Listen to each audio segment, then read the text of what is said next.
Hello everyone, and welcome back to another episode of Falling from the Skies. No, it's Hermit Skies, and I had a wonderful suggestion from someone who tweeted me that we could use this sound to prank Jevin, because it could scare you a little bit if you heard it all of a sudden. What is this falling onto my base? So I was thinking of building some sort of bomb or rocket or landing pad inside of his base, and then leaving a button there saying, you know, press to activate, and then he might have thought that something was going to fall into his base. Anyway, I grabbed a mechanical user and I set this thing to place the block, and it does that, but you don't hear the sound. So I'm guessing when the block is placed, it targets at the player.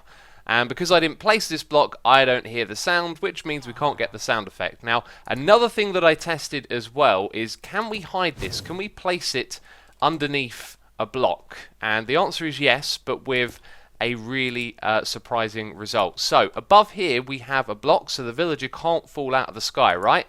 Let's see what happens. Is that what you were expecting? It wasn't what I was expecting. I've only done that with a mechanical user, so let's do it with just us placing it and see if we hear that falling sound. No falling sound, but the villager just comes out of the block. Oh, that's absolutely amazing. So our plan for this episode is to build a giant battery room somewhere up there on the top floor. We're going to reconfigure the solar panels to get the maximum amount of power out of them, and so something like this will be useful, a capacitor bank. But I'm actually looking at all the items in our system right now because I'm trying to locate where some essence is going, because a problem with our little setup over here has been pointed out to me by many of you in the comments, and there it is. You can see that some essence is being stored over here. So if we were to take some essence out of this drawer, the machine would probably fill it up again really quickly, right? And when we put it back in, this drawer is going to be full. And by the way, look at this. Almost the red one is filled up, and that's just with one upgrade at the moment. Let's get an empty hand here. So slowly over time I'll keep adding more of those upgrades, but that's absolutely crazy to have so much of this available to us. So what we need to do over here is create another little drawer like this, because these ones for the most part stay empty. So whenever we drop any of these types of essence back into the system, they go into here and this thing pushes it into the crafter. So if I put another drawer below it and we add some conduits and we make this one exclusively for this type of essence, then it means when we put it back into the system over here, it's going to find its way to this drawer and then it's going to be pushed into that crafter. So that solves the problem. However, I think I put a storage downgrade on here, and I've realised that's kind of a bad idea, because if we dump 4 or 5 stacks of one of these materials in at once, it may put one stack in here and the rest go to another drawer, right? So this is more than simple. Literally all we need is the one connection on the side. So if we dump the stuff into the system, it will find this drawer, and we don't need a conduit attached to it, because otherwise it means that this thing might put the essence straight into here and we would miss out on keeping this drawer over here filled up. But we're not done with the mystical agricultural stuff for today. We'll be getting back on top of this later on. I want to do some more stuff with this project. And of course, before we get to our battery room as well, I've been doing some crafting. Look at this. I've got on myself loads of loot chests from all of the quests that I've been doing, which involved crafting a ton of stuff. So, only a few things left to do. The Supremium Armor and the Ultimate Furnace can be crafted with a little bit of work. These carrots, I mean, they're crazy. I'm not even sure how we make those things. But the watering cans are interesting because they require something we're not farming yet, which is this fertilized essence. And we'll be getting that soon. So, we'll come back and do the rest of those at another time. But as of right now, I feel like opening up these loot chests. And I think what we'll do is a little speedy up moment again.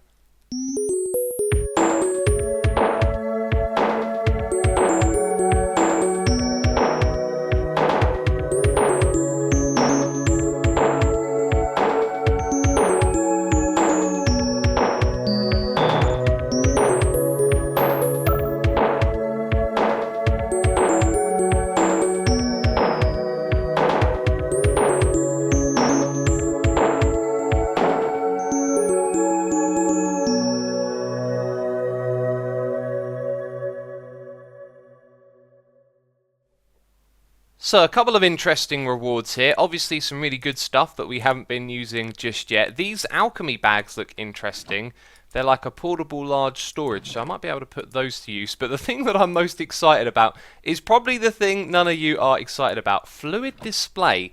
Now, as soon as I saw that name, an idea popped into my head. Something we could actually use in our next project, which is the battery room. Does this thing just turn the block into a display of fluid of some sort, right? Can I right click on you with water? Ooh, and it fills up the whole block, which I'm not sure is a good or a bad thing. It's probably a good thing, right? That's interesting. We can now use fluids as a building block, a texture. Let's see if this thing has a recipe. It does. Glass and a glass bottle to make a fluid display.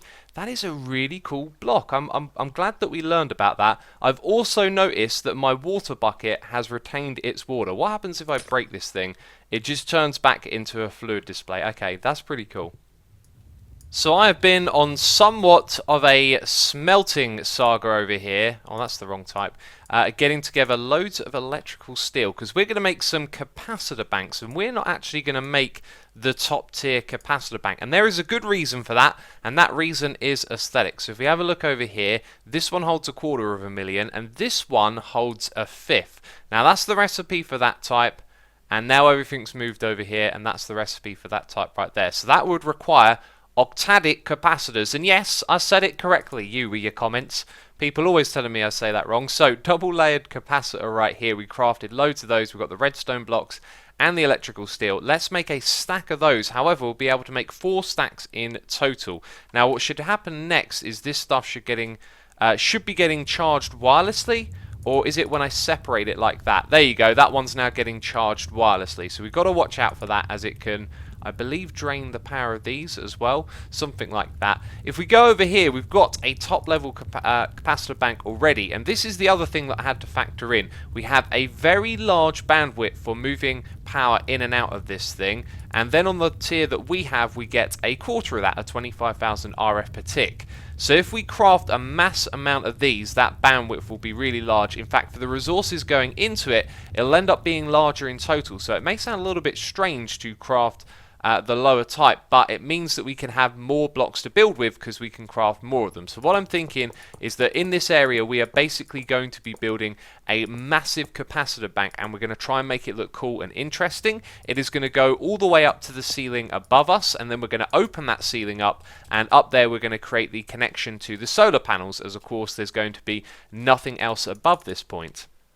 So we're going to start off by recessing where this battery is actually going to be. We'll put it back a little bit because I feel like if we put it in the center of this room, it doesn't give you much space to move around in front of it. And that's one of the things I feel like has been a little bit of a shortcoming with this space, is it's kind of been made for flying around, right? And that's going to happen once you get flight. You don't think about walking around it. And then at another point it becomes kind of obvious that you've made a base that doesn't feel like it's got a path going for it, right? So this area is sort of going to be our path. We're going to put some things at the front here which tell us about the power being used in this area, and so I'm just making the shape of this room which has been pushed back a little bit.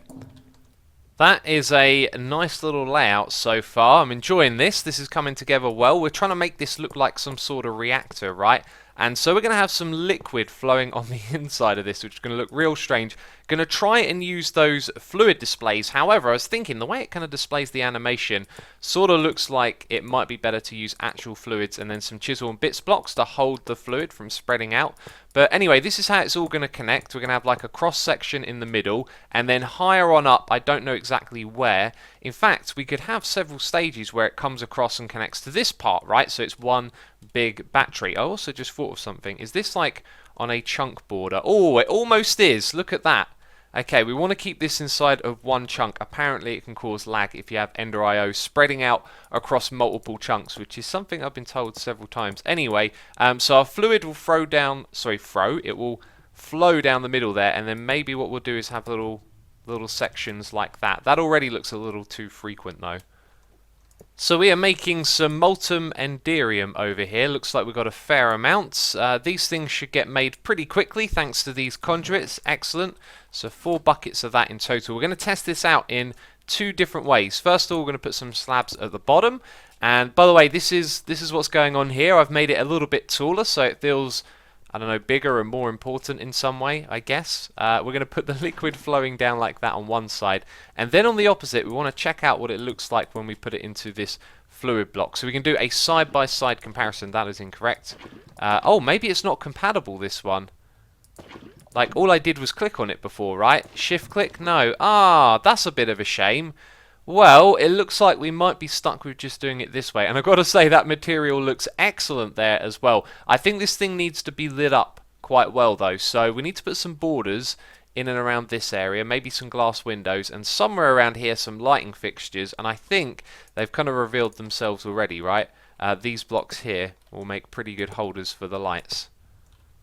I wanted to use this osmium block, the border of it, perfect to go up against the Ender IO blocks. I just realised I could just use Ender IO decoration blocks. Yes, we will replace the outside of this texture with those. Anyway, there's glass, there's another texture here which is tin, and copying this is going to be a little bit tricky. As you can see, we can place it on these blocks, but as soon as we go over here and right click, yes, we open up that. Now if I hold down shift, what we'll be doing is placing it in a precise position. So I think what I got to do is rip out parts of this, replace it with a full block on the side, and then I'll be able to put that there. Yes, if I aim at that block. Okay, that's going to make building this a little bit tricky. There we go. That is a slick looking battery right there. It looks like it's infused with the Enderium somehow. And I redid the ceiling as well. Not actually too sold on that. Might change that block right there. But anyway, we need to go up above, and I've just grabbed all the other solar panels that we have out of the system lying around just to chuck them on here and see how much these ones generate, because they're going to do pretty much nothing compared to everything else. But there we go. This thing is now steadily charging up. 100 RF per tick. Probably not even worth putting them down, right? But over here is where our solar panel 8s are. These things produce... Hi, why can't I open the interface? Is it because I'm holding something in my offhand? Aha, there we go. 128,000 RF per tick. That is a mental amount. These energy conduits right here only do about 6,000, I think. So we're not using enough energy for that to really be a problem. But this dimensional transceiver right here is where we send all of our power. So we're going to move that quickly over to the other system, and we're going to pinch one of those. Let's put it over here at the back. And then let's put the dimensional transceiver over here for now. So now what we should be seeing, it looks like it's slowly leveling itself out. Or maybe it needs another one of these.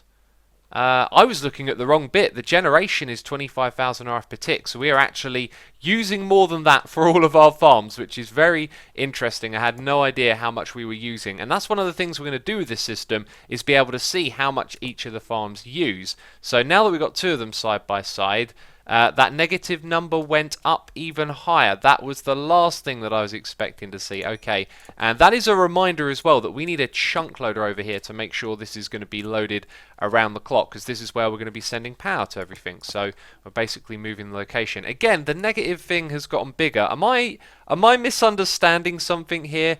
Are they taking power out? These things store power as well, right?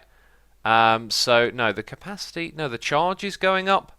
I'm a little confused as to what's happening right here. It's also turning to night, so the light level is going down. And there we see it's probably trying to fill up the charge from the battery, which is not a good thing. Well, anyway, I'm going to chuck down a couple more of these. We're going to see that number go up, because yes, it is taking power from it.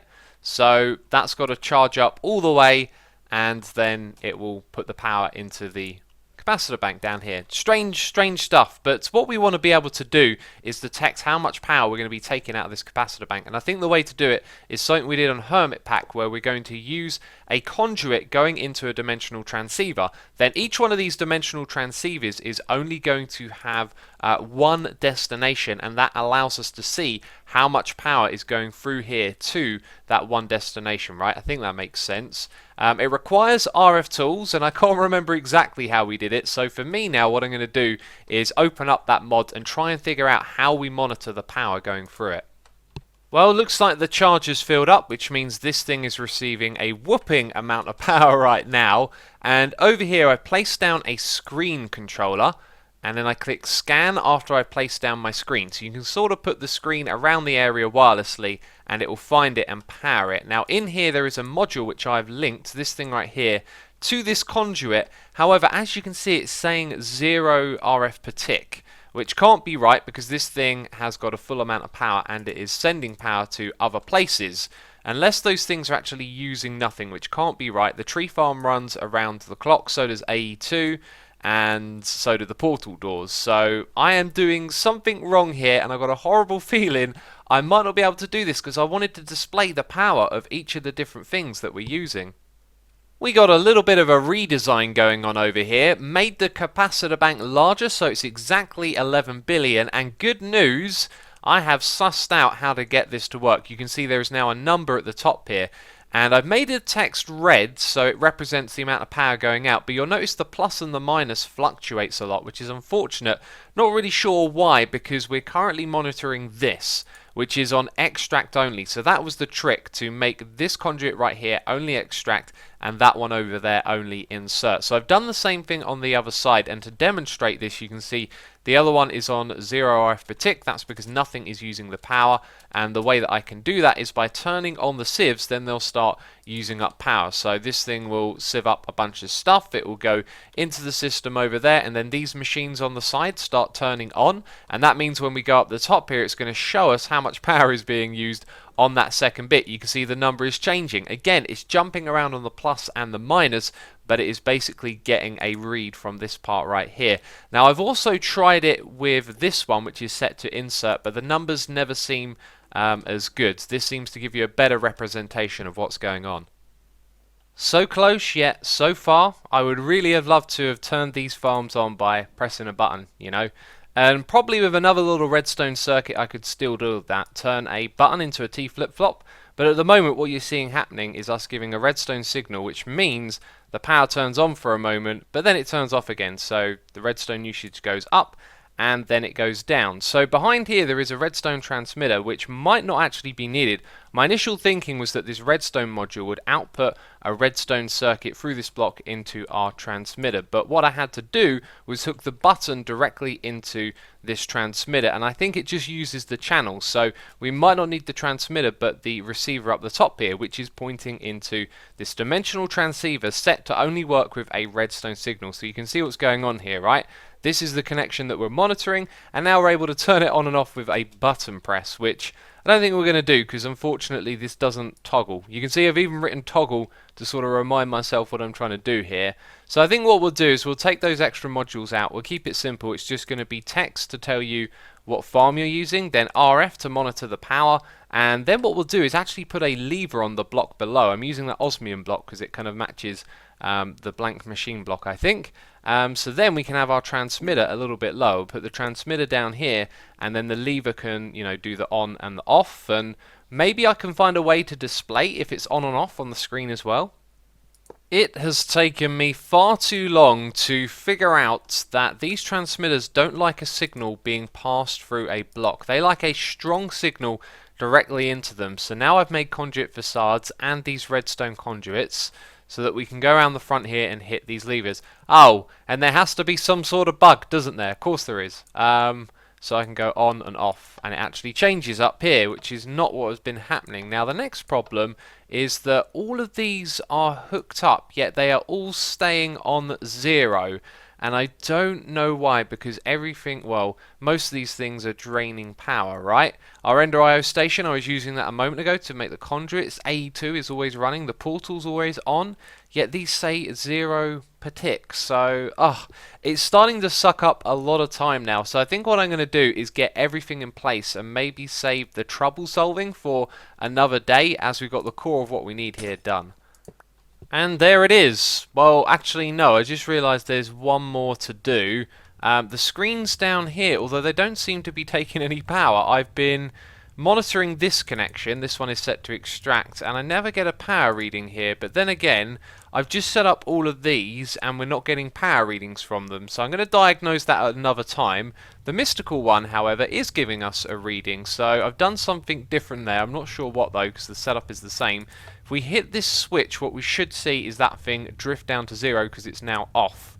Excellent, and that is our system. If I want to turn off the mystical farms, I can just by hitting this, and then I can turn it back on again, which is extremely cool, and all of that power is being taken out of this capacitor bank. Now, I've been looking at the area here and thinking about how we could expand this in the future, as we've only got 3 of these, or 4 of them left. Well, what we'll probably do is make a 3 wide walkway through the middle here, and then we can copy this little template into that space and have it stretch all the way across and have loads and loads of controls, and it will end up making this area look extremely cool. Now, up the top here as well, when I've been working on this bit, I have actually been using some fancy building blocks, and I think it would be a good idea if we had a little elevator here in the middle that could zap us up to the top, and then there'd be another area here to access all of these things. So that's what I'm going to do next. I'm not going to spend too much time on it. I just want to kind of quickly make something that works.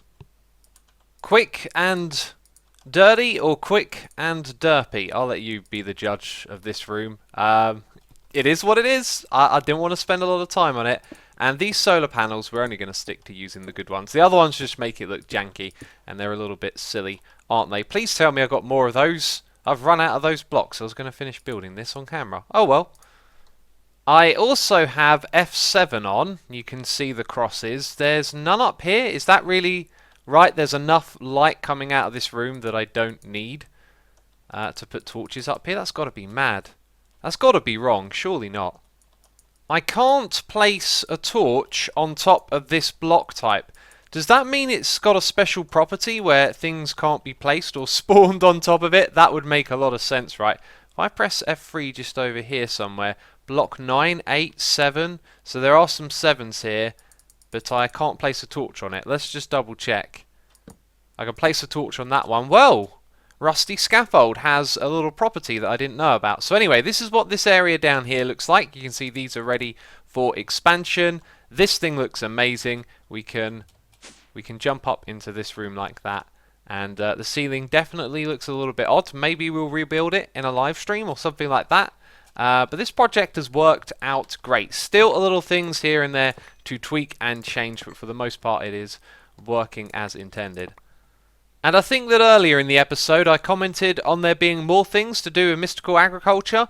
Well, we're just going to take care of those in another episode, because I've spent a ridiculous amount of time on this episode, and it has been worthwhile because we have built something looking really good over here. But that is it from me this episode. If you have enjoyed it, leave a like on the video. As always, thank you for your support on these videos, and I will see you in the next one. So ciao for now. Bye bye.